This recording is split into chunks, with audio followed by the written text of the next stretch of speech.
السلام عليكم ورحمة الله تعالى وبركاته. أعزائنا متابعينا من كل مكان، أهلا وسهلا بحضراتكم. النهاردة فيديو مهم وردا على استفسار أحد الأعضاء كان بيسأل إيه هي المقاسات المحددة لتقطيع الخشب والأبلكاش قبل الكبس، وإزاي أطلع المقاسات اللي أنا عايزها بناء على مقاسات الكبس والترويز. فخليكم معانا. زي ما اتكلمنا قبل كده في الفيديو اللي احنا شرحنا فيه معنى الكبس بشكل بسيط وميسر للمبتدئين. الكبس عندنا زي ما قلنا عبارة عن شاسيه متجلد من كل ناحية بقطعة أبلكاش، وفي النص عوارض أو قوائم أو سقاسات زي ما احنا بنسميها بلغة الضميطة، سقاسات عرضية أو قوائم عرضية بطول القطع اللي احنا بنكبسها. الكبس ده بيستخدم في ايه؟ في صناعة الدواليب، السراير، وفي شغل كتير. تمام؟ بس على وجه العموم الكبس عبارة عن شاسيه وجواه قوائم عرضية أو طولية حسب اتجاه ألياف الأبلكاش اللي أنا بجلد بيه، وبيتجلد من الناحيتين زي الساندوتش بالظبط. تمام؟ أنا دلوقتي عايز أعمل دولاب. الدولاب انا عايز المقاس الفعلي بتاعه او النهائي بتاعه سي مثلا 3 متر، ارتفاع 2 متر، عمق 70 متر او 60 متر زي ما انا عايز. تمام؟ طيب انا بطلع المقاسات ديت في الكبس ازاي؟ بحدد قطع الابلكاش بناء عن ايه؟ تمام؟ خلونا كده نشرحها بشكل عملي. تمام؟ انا في الاول ببقى عارف السمك بتاع الابلكاش اللي انا هكبس بيه. تمام؟ 3 مللي، 2 و7، 3 و2، زي بعض انواع الام دي اف في منها 3 و2 مللي. وليكن مثلا انا هستخدم الابلكاش ال 3 مللي. تمام؟ بجيب قطعتين ابلكاش بالشكل ده، اي قطعتين ابلكاش من نفس الابلكاش اللي انا هشتغل بيه. خلي بالكم ده مهم جدا. تمام؟ انا عايز اعمل ايه؟ عايز اعمل حاجه زي لقطه او انطلاقه همشي عليها في الحسبه بتاعتي. تمام؟ بجيب الخشب، قطعه من الخشب اللي انا برضو هكبس منه، الخشب اللي انا هقطعه عشان اعمل منه الشاسيهات الداخليه بتاعت الكبس، وهجيب قطعتين ابلكاش اللي انا هجلد بيهم. تمام؟ وهحط الابلكاش على الخشب بالمنظر ده. تمام؟ اصبح السمك ده اللي انا هشتغل عليه في المقاسات بتاعتي كلها. تمام؟ السمك ده سي مثلا 3 سم. تمام؟ الافضل ان انت يا اما تجلدهم يعني تلزقهم مع بعض بالشكل ده، او يبقى عندك قطعه خشب بنفس السمك بتاع الابلكاش مع حته الخشب دي. المهم انا هشتغل على السمك ده. تمام؟ لازم السمك يبقى مطابق عشان المقاسات تطلع معاك صح. تمام؟ بجيب حته خشب زي مثلا انا هعمل دولاب، الدولاب دوت 2 متر. تمام؟ بجيب قطعه خشب 2 متر. تمام؟ بجيب قطعه خشب 2 متر، اي قطعه خشب، المهم نفس الطول، العرض بتاعها مش هيفرق معانا. ده انا بعلمك ازاي تطلع المقاسات الاوليه لتقطيع الابلكاش والخشب عند الكبس. تمام؟ فانا بجيب قطعه خشب بالطول اللي انا عايز عليه المقاس النهائي بتاع الدولاب. وليكن الدولاب بتاعي انا عايز اعمله 2 متر، هجيب قطعه خشب 2 متر. تمام؟ وبجيب القطعه اللي انا عملتها اللي هتبقى السمك الصافي بتاع الجنب، سواء الجنب اليمين او الجنب الشمال او القاعده او البرنيطه، بس انا بتكلم على ايه؟ الجنب اولا. تمام؟ معروف ان الدولاب بيبقى عباره عن جنب يمين وجنب شمال، وفي يا اما جنب واحد وساطه او جنبين او 3 حسب حجم الدولاب وحسب عدد الظرف اللي انا هقسمها. وطبعا الدولاب اللي ضرفته جرار غير الدولاب اللي ضرفته مفصلات. تمام؟ كل واحده بيبقى ليها حسبه معينه في تقسيم المقاسات، لكن على وجه العموم انا بطلع المقاسات بتاعتي ازاي؟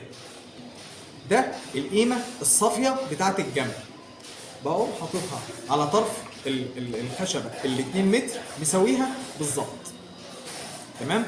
وباخد خط، يعني معنى كده اللي انا سبت من هنا 3 سم اللي هم قيمه الكبس، وبروح الناحيه الثانيه بحط الانطلاقه بتاعتي وباخد خط. يبقى انا كده اخدت من هنا 3 سم ومن هنا 3 سم اللي هو قيمه الكبس بتاعي اللي انا هشتغل عليه فعليا. تمام. المسافه اللي هتتبقى ما بين الخط ده وما بين الخط ده هتتقسم على عدد الاجناب الوساطه مخصوم منها قيمه الكبس. تاني، عندي الدولاب 2 متر، اخدت من هنا قيمه الكبس بتاع الجنب 3 سم ومن الجنب التاني 3 سم. تمام. من 2 متر 194. ال 194 هخصم منهم كام قطوع او كام جنب وسطاني يتحط؟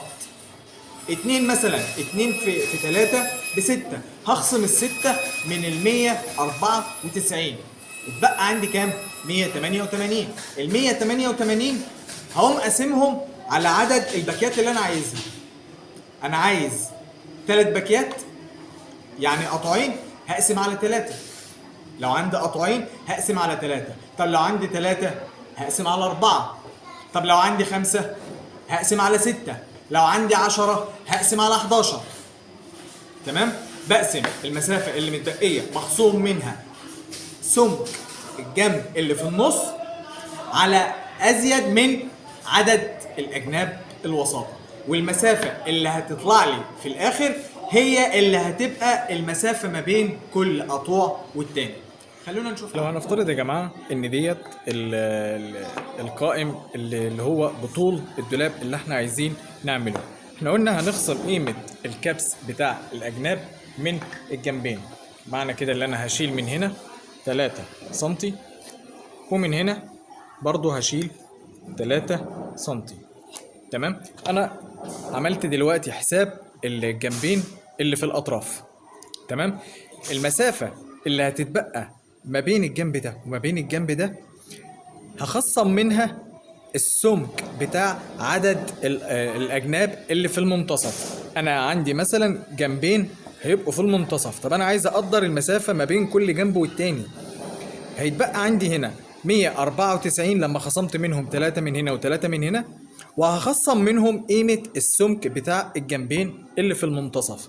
معنى كده ان المسافة المقاس اللي اتبقى لي حوالي 188 سنتي. ال 188 سنتي انا عندي هنا جنبين، يبقى هقسم على 3 هيطلع لي المسافة بالظبط ما بين كل جنب طرفاني وجنب وسطاني وما بين الجنبين اللي في النص وما بينهم وما بين بعضهم. تمام. وليكن هيبقى كده مثلا. تمام. يبقى انا كده عندي ادي باكيه 2 3 وعندي جنبين فقط وساطه. تمام. طب ده بالنسبه للاجناب الوساطه. الاواطيع او الرفوف هي المسافه الصافيه ما بين كل جنب وسطاني والتاني، وهكذا. هنا الاواطيع هي المسافه او المقاس اللي ما بين الجنب الوسطاني والجنب الطرفاني، وكذلك الامر بالنسبه للناحيه التانيه. طيب بالنسبة للظهور، احنا عارفين ان الظهر بيتم عملية حفر في القاعدة وفي البرنيطة من الناحية الخلفية ومن الجنب الطرفاني من هنا ومن الجنب الطرفاني من هنا، وبرضه بنحفر الأجناب اللي في المنتصف، لكن بنحفرها من الناحيتين لأن الظهر بيركب ما بين الجنب الطرفاني والجنب الوسطاني. طيب انا اطلع الظهر عامه ازاي؟ احسب الظهر هيبقى مقاسه قد ايه بالظبط. انا اخدت المقاس بتاع الجنب 3 سم والمقاس بتاع الجنب اللي في المنتصف 3 سم، وحددت خلاص المسافه ما بين كل جنب والتاني.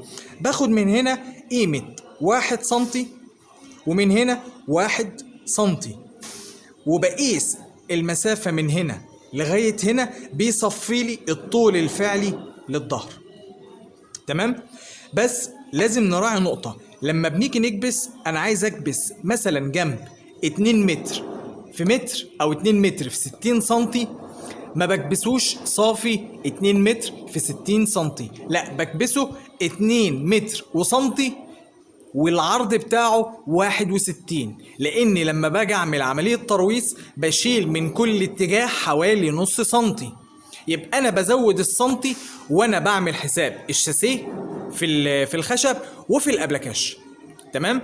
يعني انا لو عندي جنب هيتعمل على 2 متر عرض 60، هعمله 2 متر وسنتي 2 او يعني 201 سنتي، والعرض هيبقى على 61. ولازم اخد بالي من النقطة ديت وانا بقطع الابلكاش والخشب قبل ما اعمل شغل الكبس. في النهاية يا شباب أتمنى أن يكون الفيديو عجب حضراتكم والمعلومة تكون وصلت لكم، وأتمنى من الله سبحانه وتعالى أن يرزقنا الإخلاص في القول والعمل، ولا تنسونا من صالح الدعاء. والسلام عليكم ورحمة الله تعالى وبركاته.